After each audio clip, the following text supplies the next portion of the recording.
और रवि की शादी के बाद रवि के पास कुछ नहीं था। रेहाना, तुमने मुझसे शादी करके एहसान किया है। मुझसे ज्यादा तो तुम कमाती हो। अरे तो क्या हुआ, एक दिन आएगा रवि कि तुम खूब पैसा कमाओगे। मुझे तुम पर पूरा विश्वास है। रवि और रेहाना खुद को स्टैंड करने के लिए पूरी मेहनत करते। रेहाना, मैं नौकरी नहीं करना चाहता हूँ। तो कोई बात नहीं, मैं नौकरी करके घर चलाती हूँ, तुम बिजनेस सेट करने की कोशिश करो। एक दिन रेहाना, तुम जानती हो, मैंने जो विज्ञापन बनाने वाली कंपनी खोली थी ना, उसे बड़ी ब्रांड का ऑफर आया है। अब हम लोगों के दिन प्यारे न्यारे हो गए हैं। मैं जानती थी रवि कि एक दिन तुम सेटल हो जाओगे। रवि का काम अच्छा चल जाता है। एक दिन वो रेहाना से कहता है, रेहाना, अब हम लोगों का बच्चा भी हो गया है। बहुत छोटा है वो, उसका ख्याल कैसे रखेंगे हम? कैसे क्या, मैं गांव से माँ को लेकर आ जाती हूँ। नौकरी से हाफ डे ले लिया करूँगी। अभी तो वो छोटा है, स्कूल जाने तक मैं मैनेज कर लूंगी। देखो रेहाना, मैं अब अच्छा कमा रहा हूँ, तुमको नौकरी करके परेशान होने की कोई जरूरत नहीं है। अरे कैसी बात कर रहे हैं, मैं अपनी लगी लगाई नौकरी कैसे छोड़ दूं? और मैंने तो सुना है हम लोगों को कुछ ही महीनों में सरकारी नौकरी मिल जाएगी। सरकारी नौकरी में कितना कमा लोगी? उतने में तो मैं ड्राइवर रख लूंगा। रेहाना को रवि की बात का थोड़ा बुरा तो लगता है।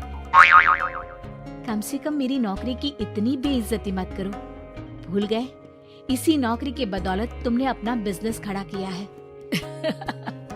अरे वो तो मैं किसी के भरोसे भी कर लेता।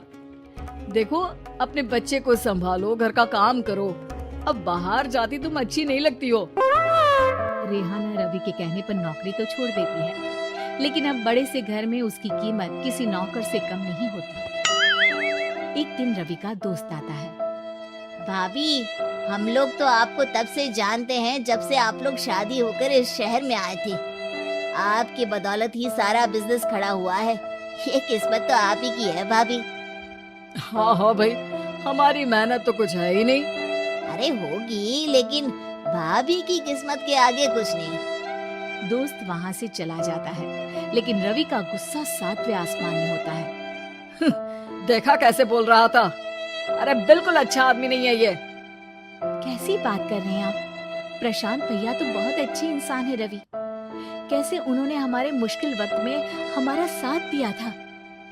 अरे था पैसा तो साथ दिया, ये तो कौन पूछता है? रवि का व्यवहार पैसा आते ही अलग हो गया। वो बंदे को बंदा नहीं समझता। घमंड से घिरे रवि ने तो एक दिन हद ही कर दी। रेहाना, मैं अब तुम्हारे साथ नहीं रह सकता हूँ। क्या क्या बकवास कर रहे हो रवि? क्या कहना चाहते हो? और क्यों नहीं रह सकते तुम मेरे साथ? देखो, मुझे कोई और पसंद है और उसने साथ रहने पर बस यही शर्त रखी है कि मुझे तुम्हें तलाक देना होगा। रेहाना, जो कि एक स्वावलंबी महिला थी, उसने बिना देर किए रवि को कह दिया, कोई इश्यू नहीं, मुझे पैकिंग में 4 दिन का वक्त लगेगा, लेकिन तब तक मैं तुम्हारे साथ नहीं रहूंगी। 4 दिन के लिए तुम कहीं और शिफ्ट हो जाओ, मैं घर से निकलूंगी तो बता दूंगी। रवि घर छोड़कर चला जाता है। रेहाना को दुख होता है, वो रोती है, लेकिन व्यवहार से स्ट्रॉन्ग रेहाना को पति के वापस आने का और उसे सबक सिखाने का पूरा भरोसा था। फिर एक दिन, अरे शुशिका, कब शादी करोगी तुम मुझसे? यार मैंने तो सोचा था तुम शादी से पहले मुझे विदेश लेकर जाओगे, महंगी कार दिलाओगे। अरे सब दिला दूंगा, लेकिन पहले मुझसे शादी तो कर लो। हाँ हाँ, क्यों नहीं। मैं कुछ दिनों के लिए अपने मम्मी पापा के पास जा रही हूँ और लोगों से अपनी शादी की बात करूंगी। अरे शुशिका, कैसे रहूंगा मैं तुम्हारे बिना? अब तो शादी ही होने वाली है हम लोगों की। शुशिका रवि को छोड़कर चली जाती है। रवि घर आता है, जहाँ रेहाना को ना पाकर उसे सब अजीब लगता है। घर तो रेहाना के बिना कुछ नहीं है, बच्चे की याद भी आ रही है। चलो एक वीडियो कॉल कर लेता हूँ। रवि रेहाना को वीडियो कॉल करता है, लेकिन रेहाना फोन नहीं उठाती। रात को सोते वक्त, मन कर रहा है मुन्ने को गले लगा लूं। चलो कोई ना, शुशिका से शादी के बाद मेरे और भी बच्चे होंगे। अगले दिन रवि ऑफिस जाता है जहाँ टीना खड़ी होती है। सर, आपने अपने नए ऐड के लिए मॉडल की रिक्वायरमेंट डाली थी ना, मैं उसी के लिए आई हूँ। रवि टीना को देखकर खुश हो जाता है। अब शादी हो गई है तुम्हारी? नहीं सर, बस अच्छा सा हैंडसम और अमीर लड़का देख रहे हैं मेरे मम्मी पापा। रवि के दिमाग से तो टीना को देखकर शुशिका का ख्याल भी खत्म हो जाता है। अरे यार, ये लड़की मिल जाए, कितनी सुंदर है। शुशिका तो इसके आगे कुछ नहीं है। क्या तुम्हें ऐसा नहीं लगता कि मुझसे मिलकर तुम्हारी ये खोज खत्म हो गई है? आप तो 2 बच्चों की पापा लग रहे हैं। अरे नहीं नहीं, मेरी शादी तो हुई थी, लेकिन बीवी को किसी और से प्यार था, मुझे छोड़कर चली गई। खैर, टीना की दोस्ती रवि से हो जाती है, लेकिन 1 महीने बाद शुशिका रवि के पास वापस आती है। मेरे मम्मी पापा तुमसे मिलना चाहते हैं, लेकिन उन लोगों को ये मत बताना कि तुम पहले से शादीशुदा हो, और हाँ, शादी से पहले अपनी सारी प्रॉपर्टी तुमको मेरे नाम करनी होगी। अरे पागल, अब मैं तुमसे शादी ही नहीं करना चाहता। भला ऐसी लालची औरत से कौन शादी करेगा? तभी वहाँ टीना आ जाती है। रवि, ये पागल सी औरत कौन है? देखो, तुमने ही कह दिया ना पागल, तो पागल ही है। पता नहीं कौन है, कह रही है शादी कर लो, लेकिन शादी से पहले अपनी सारी प्रॉपर्टी मेरे नाम कर दो।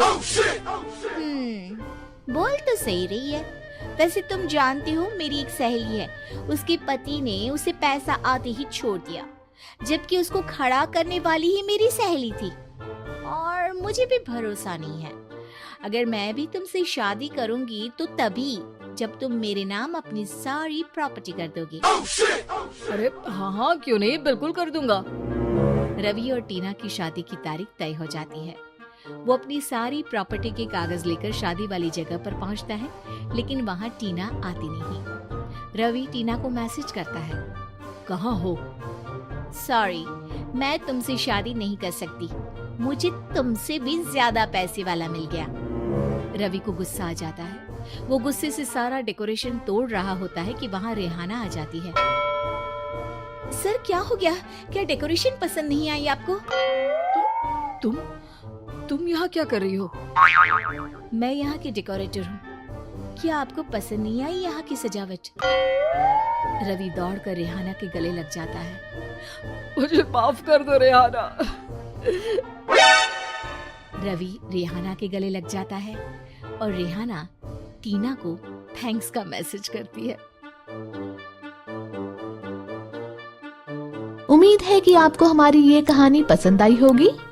कृपया हमारे चैनल को सब्सक्राइब करें और सभी अपडेट्स के लिए बेल आइकन जरूर क्लिक करें। और हाँ, वीडियो लाइक और शेयर करना मत भूलिएगा।